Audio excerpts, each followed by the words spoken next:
Kita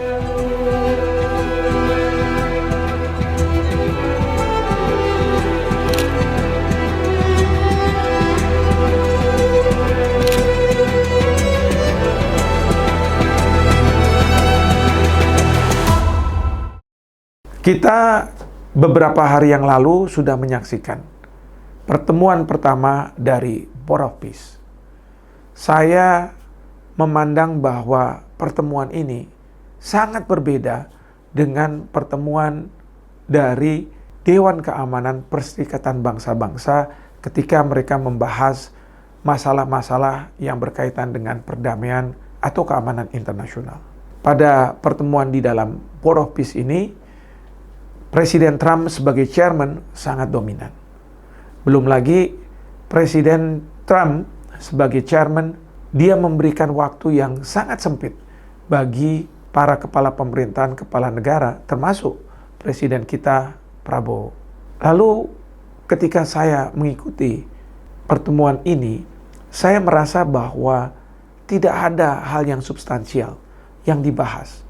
Banyak kepala negara, kepala pemerintahan hanya menyampaikan apresiasi mereka terhadap Trump yang sudah berhasil mendamaikan Gaza, lalu komitmen dari negara-negara untuk terus mendukung Trump sebagai chairman. Sementara banyak hal yang krusial. Ambil contoh adalah bagaimana Gaza ke depannya. Memang ada penunjukan Jenderal Jeffers dari Amerika Serikat, tapi penunjukan itu dilakukan ya secara sepihak oleh chairman, yaitu Donald Trump.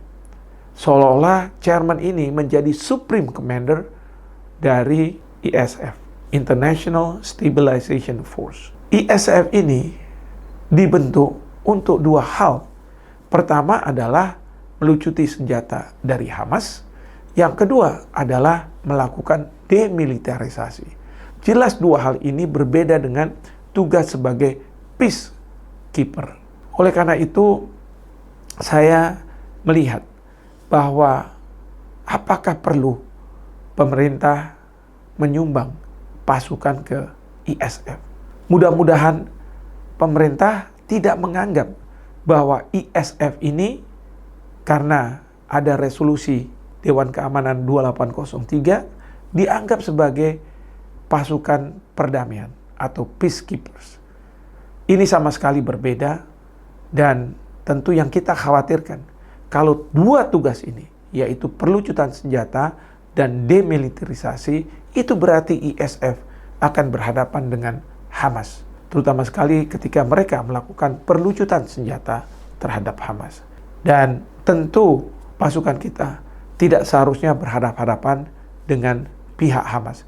Karena ini akan menggerus legitimasi Bapak Presiden di dalam negeri. Rakyat pasti akan marah kalau misalnya hal ini terjadi. Ini terlepas dari Kementerian Luar Negeri sudah mengatakan bahwa kalau kita mengirim pasukan, maka itu harus dalam konteks mandat dari PBB. Masalahnya sampai hari ini mandat itu tidak ada. Memang ada 2803 resolusi Dewan Keamanan, tapi itu bukan mandat untuk peacekeeping operation.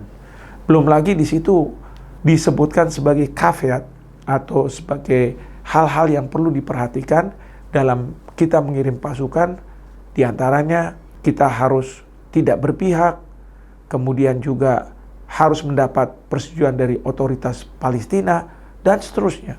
Tapi kalau misalnya mengikuti apa yang ada di dalam rilis dari Kementerian Luar Negeri, itu tentu bagus. Dan saya setuju. Permasalahannya adalah ketika misalnya kita mendapatkan persetujuan dari pihak Palestina, otoritas yang di mana?